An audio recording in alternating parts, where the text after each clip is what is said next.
De las definiciones operacionales se establece una escala de medición. De esa manera, cualquier concepto abstracto se transforma en un dato medible a partir de una respuesta observable objetivamente percibida. O sea que nosotros podemos empezar de lo subjetivo, que sería lo abstracto, para llegar a lo objetivo y que pueda ser también medible. En términos cuantitativos, esto es válido para la observación, o sea que también la entrevista y el cuestionario.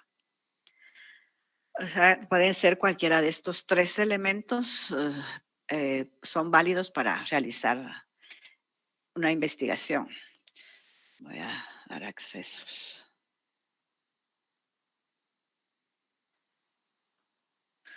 No son las y cuarto, pero tuve suerte. Al realizar la medición, entonces es indispensable también crear un instrumento que garantice la representatividad de los conceptos en datos numéricos, de manera que exista una correspondencia válida entre la realidad investigada y los datos construidos. Se trata de medir las variables o los conceptos básicos establecidos desde el planteamiento del problema y sobre todo en la hipótesis, si existe, porque recuérdense que no en todas las investigaciones hay que plantear hipótesis. Entonces, por medio de la medición se debe poder cuantificar y estandarizar los datos. Por ello se requiere tres características del instrumento de medición. Estas son confiabilidad, validez y objetividad. Por ejemplo, en la confiabilidad tiene que ser consistente y coherente. La validez debe ser pertinente y deben existir las variables. Y la objetividad no deben haber sesgos ni tendencias. O sea, en este caso, tendencias ideológicas también, ¿verdad? Entonces, la confiabilidad se logra cuando una respuesta o dato observado resulta objetiva y repetible. Si vemos en la página 84 hay un ejemplo de confiabilidad.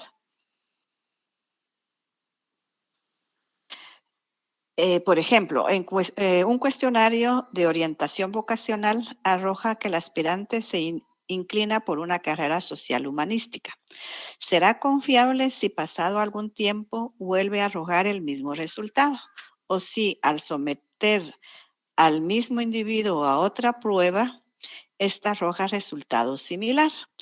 En cambio, si ambas pruebas producen resultados distintos, al menos una de las dos o ambas no son confiables. Entonces, es para tener, digamos, seguridad de qué carrera estudiar, por ejemplo, les debe salir, en el caso de ustedes, cuando hacen la prueba de conocimientos básicos, ahí les indican para qué carreras están aptos. Si les sale esa carrera y hacer el examen específico y lo ganan en la primera oportunidad, eso quiere decir entonces de que sí eligieron bien su carrera, que es confiable la elección de la carrera. Luego tenemos la validez. Se refiere al grado de que un instrumento realmente mide la variable o el concepto que se necesita medir. Siempre en esta página hay otro ejemplo. Dice, imaginémonos un instrumento que pretende establecer el grado de formación académica de un profesor. En la encuesta se pregunta a los alumnos, por ejemplo, en una escala de 0 a 10, qué grado de formación académica cree que posee su profesor. Esa pregunta no puede ser válida, dado que, en todo caso, mide la percepción del alumno acerca de la formación académica de su profesor, pero no mide la formación de éste en sí misma. En cambio, sí sería válido anotar mediante una escala previamente establecida el grado académico. Si se tratara de una observación no participante, es necesario construir un instrumento que mida aspectos válidos. Por ejemplo, no sería válido anotar como dato de observación el tipo de ropa que lleva un profesor, si lo que se está observando es las técnicas didácticas que utiliza en clases. En cambio, sí sería válido anotar en una escala previamente determinada el tiempo que dedica a la explicación de un tema. Para no errar respecto a esta validez de un instrumento, también es necesario aplicar algunos filtros y estrategias para medirlas. Dentro de estos filtros y estrategias tenemos el de contenido, el de criterio, el de constructo, que serían estos filtros que se deben de utilizar. El de contenido: se diseña el instrumento de una manera que las posibles respuestas garanticen que se pueda conocer todos los aspectos del objeto o tema. Posiblemente no sea suficiente una pregunta para medir una variable, o sea, es posible que se tengan que utilizar más de una pregunta. En la página 85, ahí se recuerdan que los números estos son las páginas donde están los ejemplos. En la página 85 dice, si se tratara, no, o sea, dice, por ejemplo, aquí estamos en de contenido, ¿va? En el ejemplo que ya vimos anteriormente, podría ser adecuado preguntar acerca de cómo perciben los alumnos la formación académica de su profesor, pero habría que agregar otras preguntas más específicas. Por ejemplo, se podría inquirir acerca de la diversidad de estrategias didácticas, la forma en que organiza la clase, el dominio de determinados contenidos, etcétera. Los otros filtros el otro filtro o estrategia es el de criterio. Este se refiere a establecer si los criterios usados para la investigación han sido ya aprobados por otros investigadores con resultados satisfactorios. Sería imposible que cada investigador inventara sus propios instrumentos. De preferencia, estos deben haber sido válidos, probados con éxitos en otros campos. O sea que todos los instrumentos que nosotros utilicemos en nuestra investigación ya han sido probados por otros investigadores, por tanto, sí nos va a dar resultado el utilizar cualquiera que elijamos. En algunas investigaciones es necesario innovar. De hecho, en las investigaciones cualitativas, el investigador prácticamente debe estar abierto a la creación de nuevos instrumentos, según lo que demanden los datos que van surgiendo. Como recuérdense que en una observación pues van surgiendo datos a cada rato. La validez de criterio puede ser la combinación de criterios para obtener una misma información. Por ejemplo, una encuesta puede registrar un pobre desarrollo académico del profesor si esta herramienta se compara con los resultados obtenidos en una entrevista realizada al profesor en cuestión. Si ambos coinciden, el instrumento tendrá validez de criterio.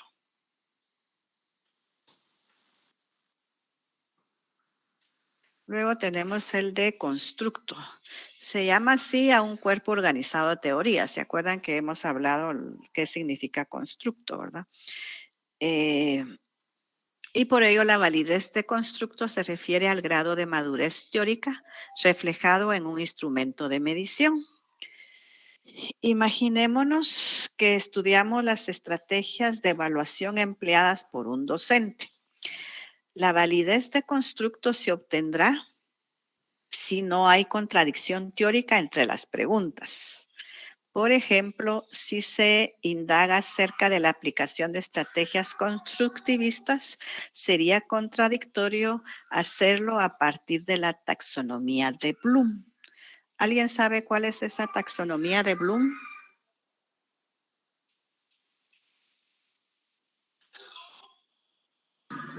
La división de las especies, licenciada.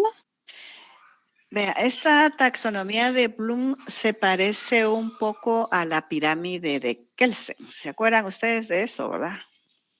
Que la vieron ahorita en Derecho 1, que es la jerarquía de las normas. ¿Se acuerdan? ¿O no se acuerdan? Sí, licenciada.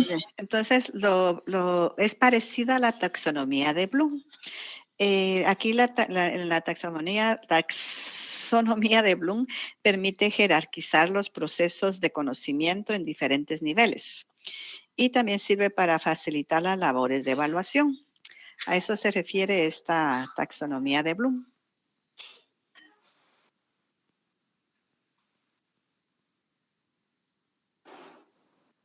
¿Está clara? Sí, licenciada. Sí, licenciada. Entonces, luego pasamos a la objetividad. Esta se refiere a la ausencia de sesgos o tendencias del investigador. Un instrumento será objetivo si en su elaboración no se evidencian tendencias ideológicas, sesgos profesionales, elementos subjetivos, etcétera, de parte de quien los elaboró. Por ejemplo, si se está investigando acerca del feminismo, no será válida una pregunta formulada de la siguiente manera. ¿Por qué cree usted que las feministas dirigen siempre su lucha en contra de los hombres? Es obvio el perjuicio machista que encierra la pregunta. Entonces tenemos que ser lo suficientemente objetivos para redactar nuestras preguntas y no dejar no dejar, digamos, como una brecha que no quede clara la pregunta o que también de una vez se esté encerrando ya un resultado de una forma que no sea bien vista por la persona que está respondiendo un cuestionario. Que sea ambigua, muy ambigua en ese caso. Ajá, sí, así es. Ajá. O en este caso que va, por ejemplo, que haga una entrevista o pase un cuestionario y que una pregunta la redacte en cuántos años tiene. Entonces a las personas no les gusta que les pregunten directamente su edad. Entonces lo mejor sería poner varias opciones. Rango de edad. Rangos, ajá, sí, opciones de rangos de edad para que así la persona no se sienta mal de escribir su edad, porque a muchos les pasa que no les gusta que se enteren de la edad que tienen, ¿verdad? Entonces a eso se refiere la objetividad, que no debe de haber sesgos. Aquí hay otro ejemplo solo que aquí está agregado métodos, técnicas, instrumentos para que vean la diferencia que hay en cada uno de ellos. Los métodos, pues, es la estrategia de trabajo para el análisis de un problema y objetivos de una investigación. Es un medio o camino a través del cual se establece la relación entre el investigador y el consultado para la recolección de los datos. La técnica es un conjunto de reglas y procedimientos que permiten al investigador establecer la relación con el objeto o sujeto de la investigación. Y el instrumento es un mecanismo que usa el investigador para recolectar y registrar información. Pues ahí está la diferencia también entre cada uno de ellos. Luego vamos con la observación. Se señala la observación como la técnica idónea para una investigación cualitativa. Es en general la técnica de investigación por excelencia, ya que Platón señalaba el principio del asombro como motor para el conocimiento. Cuando una persona es capaz de asombrarse ante lo que observa, su espíritu lo empuja a examinar con mayor profundidad hasta dar un sentido a lo que percibe. Por medio de esta técnica nos acercamos a nuestro objeto de estudio de modo más directo con otras prácticas de investigación.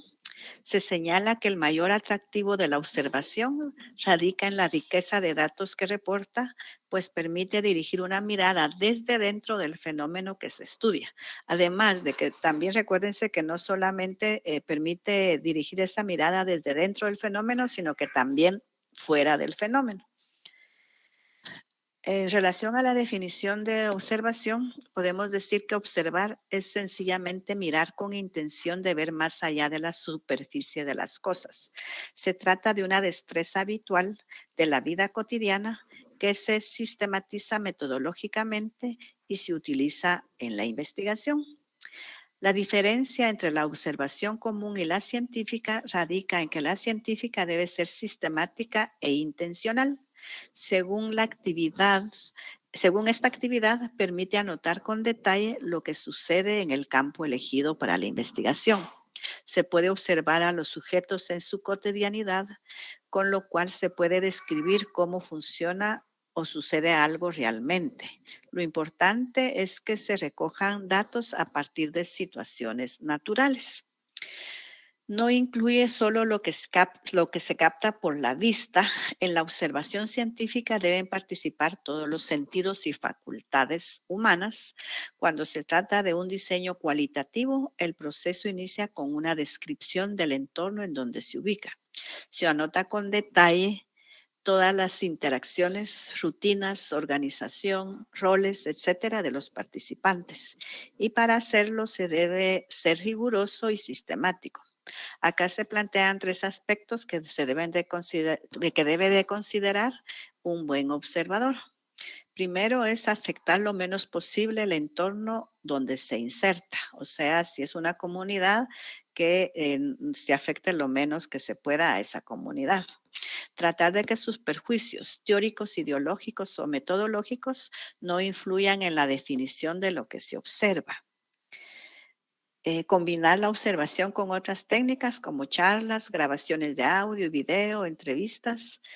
Quien investiga no solo recoge información de primera mano del fenómeno, va además dirigiendo su mirar en diferentes aspectos para organizar sus hipótesis y le permiten avanzar líneas de análisis. Para poder aplicar la observación, pues hay varios tipos de observación o clases de observación, de las cuales nosotros podemos elegir la que más se adapte a nuestro objeto de estudio, ya que todas las personas observan y extraen de ello información o interpretaciones acerca de lo que ven. Sin embargo, existe una gran diferencia entre una observación espontánea y una científica. La espontánea, pues, se presenta siempre sin ninguna planificación previa, o sea que nosotros no planificamos el hacerla. En cambio, la segunda o la científica, como ya vimos anteriormente, es planificada y rigurosa. En la observación científica se adoptan diferentes modalidades. Además, se puede clasificar de diferentes maneras según los medios o instrumentos que utiliza, según la actitud del observador, etcétera. Nos basaremos en enfocarnos en tres clasificaciones con sus respectivas modalidades. Una de las clasificaciones es atendiendo a su forma. Esta observación se puede clasificar en estructurada y no estructurada. La segunda sería según el grado de interacción del observador. Esta puede ser participante y no participante. Y la tercera, según el escenario en donde se realice, puede ser localizada o flotante. Ahora, ¿qué es la observación estructurada? Esta generalmente se asocia con investigaciones cuantitativas y se caracteriza porque el investigador desarrolla una guía estructurada previa a ejecutar la observación en sí. O sea que se realiza una observación selectiva y solo se prepara en los aspectos contemplados en la guía. El investigador permanece alejado del grupo y cuenta con el aval de la institución en donde se realiza la observación. Si se pretende triangular alguna información obtenida por medio de una encuesta, se puede usar el mismo instrumento. O sea que el mismo instrumento que se utiliza para la observación se puede utilizar para hacer la encuesta, porque como ahí ya se lleva por escrito lo que se va a observar, entonces se puede triangular de esa forma. El registro de datos es sistemático, válido y confiable de comportamientos y situaciones observables a través de un conjunto de categorías y subcategorías. El observador registra en su cuestionario lo que observa y para ello debe haber establecido de antemano lo que le interesa observar para cumplir con los objetivos de su indagación. Realizará una lista de elementos y le asignará un código a cada uno de ellos. En realidad, diseñará un cuestionario con aspectos predeterminados. Solo irá anotando los datos numéricos de acuerdo con la codificación establecida de antemano. O sea que se debe de ya realizar, digamos, la codificación antes de realizar la observación. En la página 89 está un ejemplo. Dice, imaginémonos una investigación acerca del tiempo que demora la atención de cada cliente en una empresa telefónica. Se ha establecido una codificación de los minutos de la siguiente manera. Menos de 5 minutos, de 5 a 10, de 10 a 15, de 15 a 20 y más de 20. El observador podrá plantarse en torno a los cubículos y anotar con un instrumento para cada trabajador de la empresa en cuestión, y será una observación en la cual el instrumento sea un cuestionario. O sea que ahí tendría que ir anotando el investigador cuánto tiempo se utiliza cada empleado en atender a un cliente. Luego tenemos la observación no estructurada. Aquí el investigador no se auxilia con una guía previamente elaborada. Por el contrario, va anotando los elementos que pueden interesar para su investigación y normalmente no acude a ayuda de medios técnicos o especiales, aunque puede echar mano de una cámara fotográfica o de video. Esta se asocia con investigación cualitativa, o sea, recuérdense que la cualitativa es subjetiva del paradigma interpretativo. De hecho, en esta modalidad generalmente el investigador se inserta en el terreno que estudia por medio de una observación no estructurada.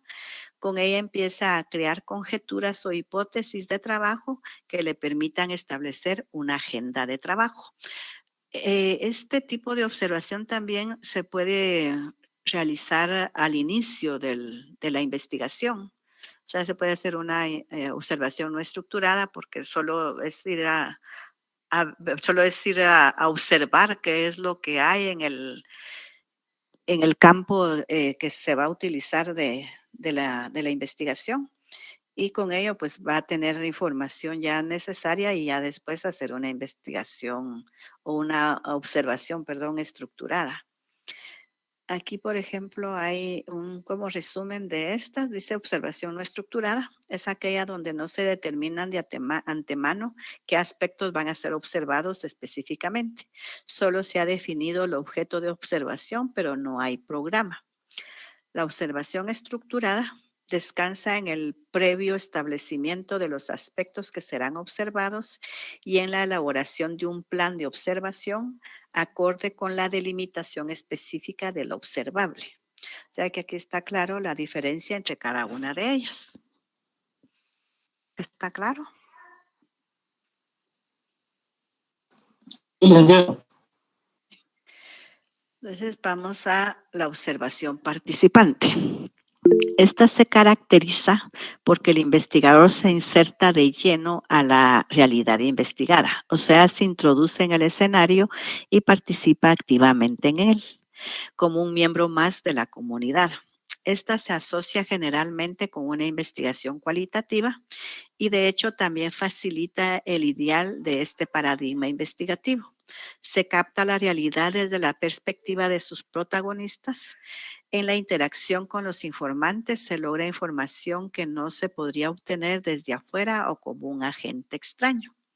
Señalan algunos teóricos de la metodología cualitativa que toda observación es participante, indicando que ningún observador puede pasar desapercibido y de cualquier manera altera la cotidianidad de la realidad observada, por lo que como un principio ético, el investigador debe ser consciente de ello y comunicar a la comunidad observada su papel como observador. Esto es lo que dicen los teóricos, pero en este caso el mismo investigador es el que va a tomar la decisión de hacer una observación, ya sea participante o no participante, porque va a depender de cómo él vea la actuación del grupo objeto de la observación. También es necesario un proceso de negociación. Se debe generar confianza en el grupo, ser explícito en el sentido de que se realiza un trabajo y va a obtener datos que después se utilizarán para sus interpretaciones.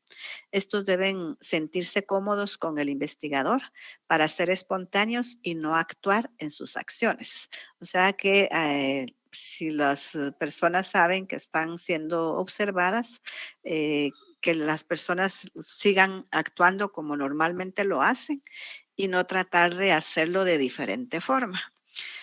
Hay algunos aspectos básicos de esta observación y son, por ejemplo, que no se trata de una observación simple.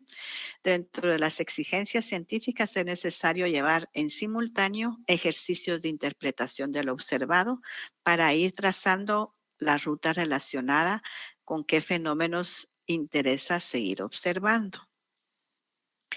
El observador no debe conformarse con anotar y analizar datos aislados. En todo momento debe tomar en cuenta el entorno en donde lo observado ocurre para ofrecer un panorama coherente. Solo de esa manera podrá captar los significados reales de los fenómenos.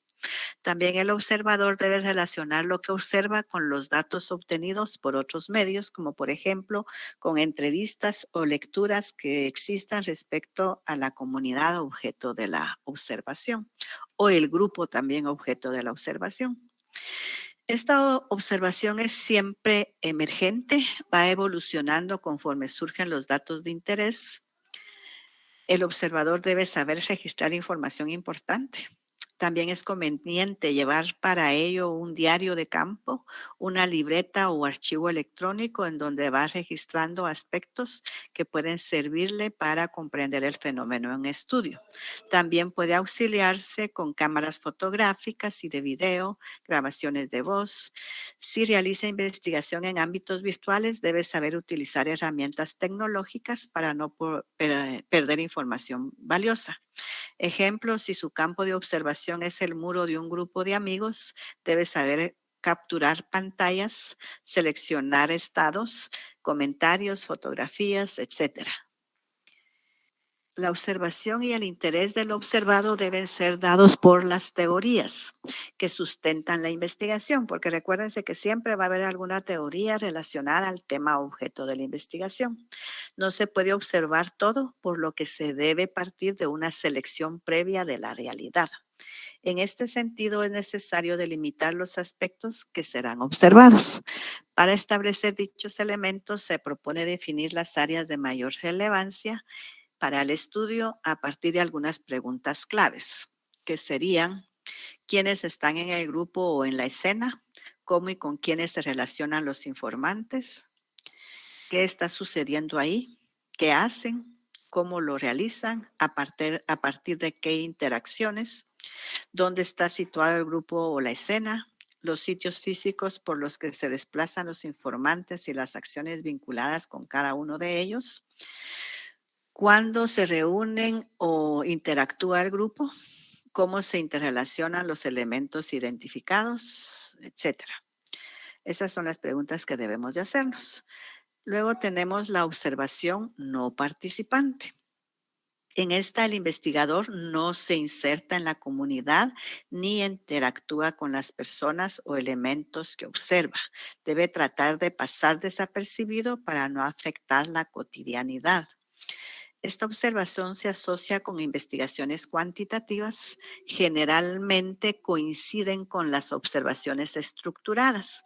Sin embargo, pueden presentarse en ambas modalidades formales. Un observador no participante puede realizar una tarea auxiliado con un instrumento estructurado con anterioridad, o simplemente puede observar de forma espontánea e ir registrando los datos relevantes para su investigación. Entonces, este tipo de observación, recuérdense que tiene esa facilidad de que puede ayudarse con algo estructurado para poder realizarla. Aquí tenemos la diferencia entre cada una de ellas. La observación participante, cuando el observador se inserta entre los observados, al tener mayor proximidad al objeto, le aportará mayor posibilidad de información. La no participante se caracteriza por la no integración del observador al grupo observado. Se observa la situación desde fuera. ¿Están claros estos dos tipos de observación? Sí, licenciado. Luego tenemos casi que la última, que es la observación flotante o localizada. Esta, pues, con el desarrollo de las plataformas virtuales, muchas de las interacciones sociales se desarrollan en medios electrónicos, como computadoras, tabletas, celulares. El interés de la investigación social se ha venido desplazando cada vez más a estas plataformas de interacción. Las redes sociales constituyen una de las principales y más influyentes formas de interacción, principalmente entre jóvenes.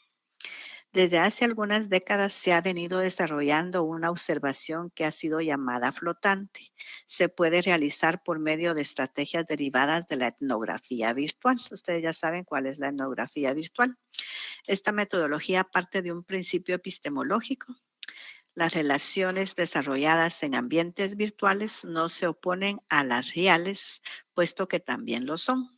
Lo virtual se caracteriza por su desterritorialización, que esto significa dominación de empresas capitalistas sobre los actores locales con escasas capacidades para dominar territorios. ¿Está claro qué es desterritorialización?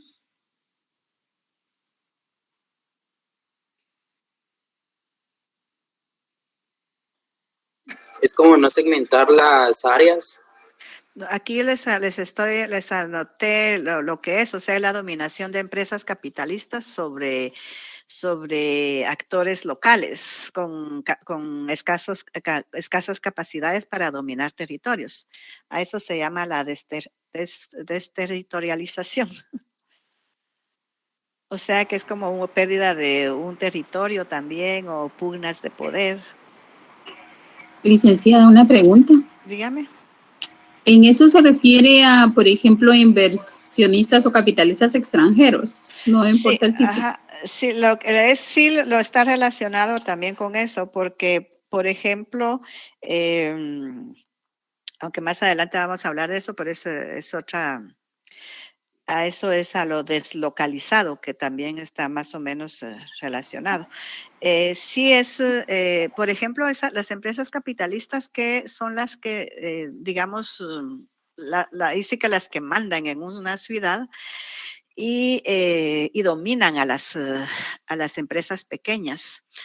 Por ejemplo, hay empresas pequeñas que producen algo y que lo compran los capitalistas y les pagan muy poco y ellos son los que obtienen mayores ganancias cuando se trata de eso. Pero en este caso, como estamos hablando de ¿cómo se llama? De lo virtual, entonces se refiere a otra cosa totalmente diferente, digamos. Licenciada, te pregunto, ¿podría decirse entonces que en el caso de esto virtual es como que no tuviesen una sede central o sucursales, por decirlo así, Sí. En la que el público en general puede llegar y abocarse con ellos directamente, en lo que utilizan a terceros, o sea, representantes de en ese caso? Sí. Les voy a dar otro ejemplo también para que tal vez con este les quede más claro. Una empresa que tiene la versatilidad y la flexibilidad para salir de un territorio y entrar a otro diferente. Esto sería una desterritorialización. También podría ser, que le decía lo deslocalizado, que se está relacionado con esto, que son las empresas que tienen su casa matriz en una ciudad y ¿cómo se llama? Y contratan empresas de otros lugares donde pagan menos mano de obra. También podría ser. Como los call centers. Sí, esto es Las como los franquicias. call centers serían también lo deslocalizado. Que estén en relación. Así es. Entonces, sin embargo, esto no concede un carácter irreal, sino que por el contrario, lo virtual es una entidad real, pero de forma diferente, sin corporeidad física y sin un lugar definido. No es una réplica de la realidad, aunque la simule. O sea que cuando dice que no tiene una corporeidad física, es que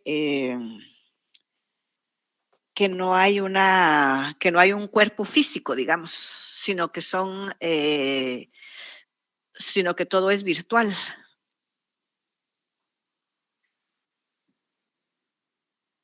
Bien, entonces De hecho, las nuevas generaciones no hacen distinción entre lo que ocurre en las redes sociales virtuales y reinventan los códigos para hacerlos compatibles con sus necesidades comunicativas. Aunque el Internet suele verse más como un gran espacio abierto, puede estar compuesto de lugares, pues los usuarios crean sus propios locales al reconstruir y representar porciones de Internet para que otros lo puedan ver. Es una observación diferente a lo que los etnógrafos virtuales llaman observación flotante. La técnica fue heredada de la antropología urbana. Consiste en estar bajo toda circunstancia vacante y disponible, no enfocar la atención en un objeto preciso, sino dejarla flotar para que no haya filtro, hasta que aparezcan algunos puntos de referencia y convergencia en los que uno llegue a encontrar ciertas reglas subyacentes. En el ciberespacio, esta técnica suele usarse al principio hasta llegar a captar algún dato que desencadene una técnica más específica de observación y de análisis. Creo que todos ustedes saben que es un ciberespacio, ¿verdad? Sí, Lilia. Muy bien.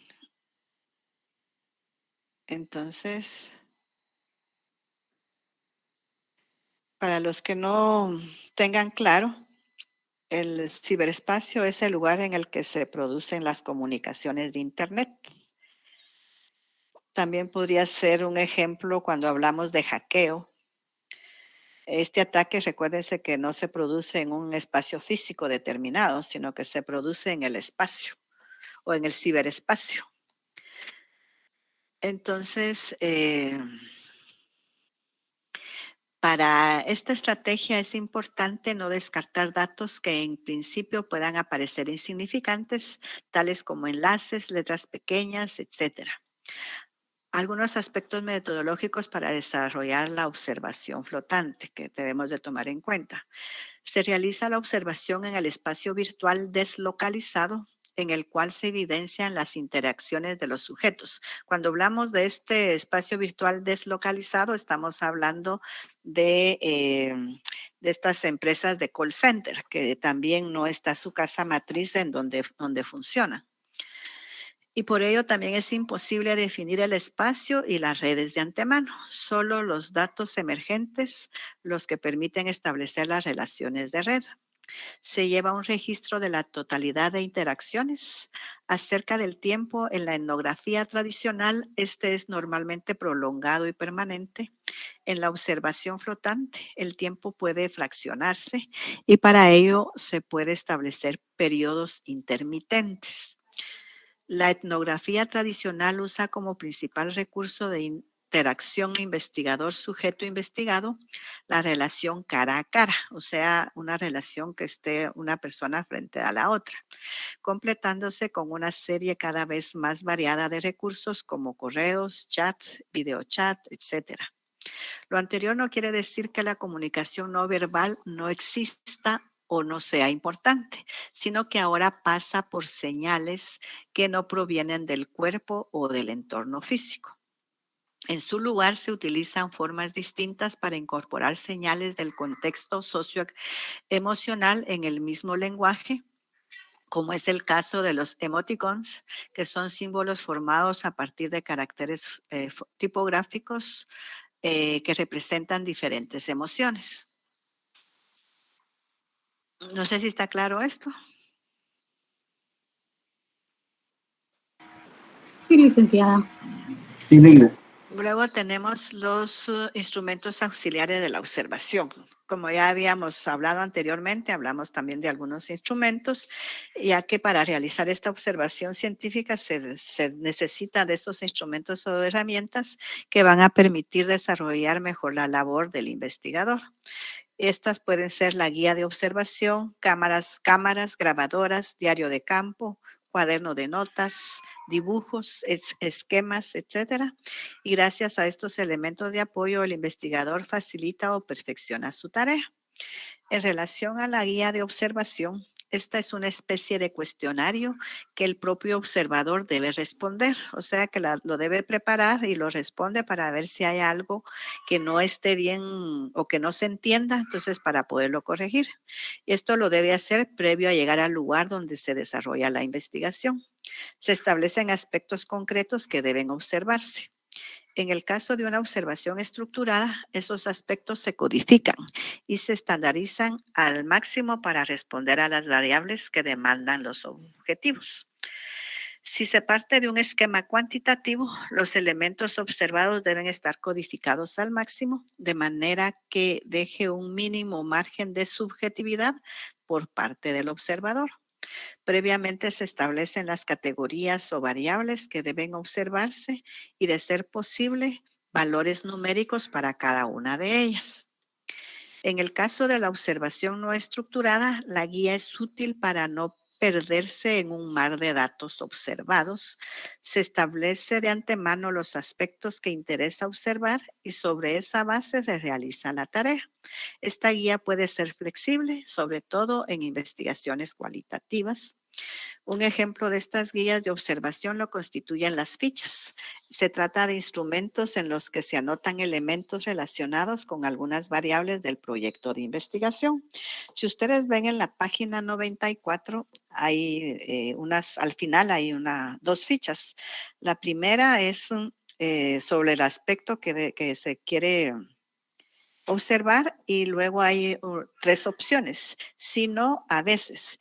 El aspecto es aclara el propósito de la actividad, entonces se contesta sí o no a veces, aclara dudas e inquietudes, facilita la participación activa, respeta opiniones divergentes. Entonces ahí están esas 3 opciones para responder.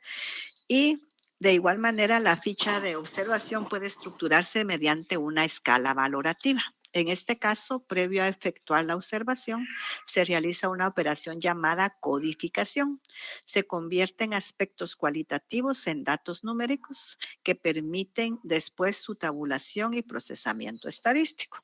La siguiente ficha que aparece en la página 94 es la que es un ejemplo de cómo poner esos aspectos o escala valorativa en los aspectos que se desean conocer. Por ejemplo, el aspecto dice dominio de tema y hay una escala de 1 al 5 para que el investigador, observador, anote qué escala cree que es la que mejor califica en ese sentido a la persona que está observando. También está el dominio del auditorio, capacidad de improvisación y dinamismo. Entonces ahí se debe anotar lo que la persona observa. Luego está el diario. Este es un relato en el cual se anotan las experiencias cotidianas. Suele usarse más en investigaciones cualitativas, aunque no está ausente en las cuantitativas. Su utilidad radica en que puede dar cuenta de la evolución del fenómeno observado. También puede servir para dejar registradas las vivencias experimentadas por el sujeto que investiga. Además está también el diario de notas. Este es un instrumento que sirve al investigador para anotar informaciones, datos, referencias, expresiones, opiniones, dibujos, etc. También es más común en las investigaciones cualitativas. En ambos paradigmas investigativos conviene sistematizar las notas y los apuntes. La cámara fotográfica, que también es una herramienta indispensable, es igualmente útil en investigaciones cuantitativas como en las cualitativas. En las cuantitativas se suele usar para registrar imágenes que serían estáticas o en movimiento. Actualmente los teléfonos inteligentes pueden contener en sí mismos todos los instrumentos, pueden registrar sonidos e imágenes, también pueden contener aplicaciones de programas informáticos. Así que para poder realizar un tipo de esta investigación, no es necesario comprar una cámara fotográfica, porque si se tiene un teléfono inteligente, pues ahí está ya, ahí tienen ya la cámara, ¿verdad? Los programas informáticos, esto con el avance tecnológico, se han creado programas que ayudan a sistematizar la observación y a dejar un registro minucioso y objetivo del universo observado. Ejemplo, las hojas de cálculo de Excel. Estas pueden resultar muy útiles para registrar una enorme cantidad de datos por medio de operaciones sencillas y bien organizadas. Se han desarrollado programas específicos para registrar datos observados. Cada uno de ellos ofrece beneficios, pues automatiza el registro y el procesamiento de los datos. Con esto terminamos esta unidad, pero aquí yo les puse un pequeño resumen de las observaciones, de las clases de observación. Está atendiendo a su forma, está la estructurada y no estructurada. La estructurada, recuérdense que se caracteriza porque el investigador desarrolla una guía estructurada y la no estructurada no se auxilia de una guía previamente elaborada. Según el grado de interacción del observador, puede ser participante y no participante. La participante, el investigador, se inserta de lleno en la realidad investigada. La no participante no se inserta en la comunidad ni interactúa con las personas o elementos que observa. Luego según el escenario en donde se realiza, está la flotante o localizada. Esta se realiza por medio de estrategias derivadas de la etnografía virtual. Y los instrumentos auxiliares de observación que el investigador se auxilia de ciertos instrumentos o herramientas que serían la guía de observación, que es una especie de cuestionario que el propio observador debe responder. El diario, que es un relato en el cual se anotan experiencias cotidianas. El cuaderno de notas sirve al investigador para anotar información, datos, referencias, expresiones, opiniones, etc. La cámara fotográfica es una herramienta indispensable. Suele utilizarse para registrar imágenes. Los programas informáticos ayudan a sistematizar la observación y a dejar un registro minucioso y objetivo del universo observado, como por ejemplo las hojas de cálculo de Excel. Y de último están nuevamente las técnicas y los instrumentos que se pueden utilizar en cada uno de ellos. Está, por ejemplo, la observación, que es el instrumento que se puede utilizar en la guía de observación. La encuesta, que se podría utilizar como instrumento, una hoja de encuesta. La entrevista, que se puede utilizar un instrumento como el cuestionario. Y la otra técnica, que sería el análisis de documentos, que como instrumento se puede utilizar una guía de análisis de instrumentos. No sé si estamos claros hasta acá. Sí, Lida, excelentísimo, gracias. Sí, licenciada, todo bien. Entonces, con esto terminamos el contenido de este capítulo y el próximo día continuamos con la entrevista. Después el cuestionario y luego entramos a estadística. Entonces, terminamos. Si no hay dudas o preguntas, nos quedamos hasta acá y les deseo una feliz noche. Gracias, Lida, buenas noches. Gracias, Lina. Gracias. Buenas noches. Buenas noches. Feliz noche, licenciada. Buenas noches, Emily. Feliz noche, Álvaro. Gracias, licenciada. Buenas noches, licenciada.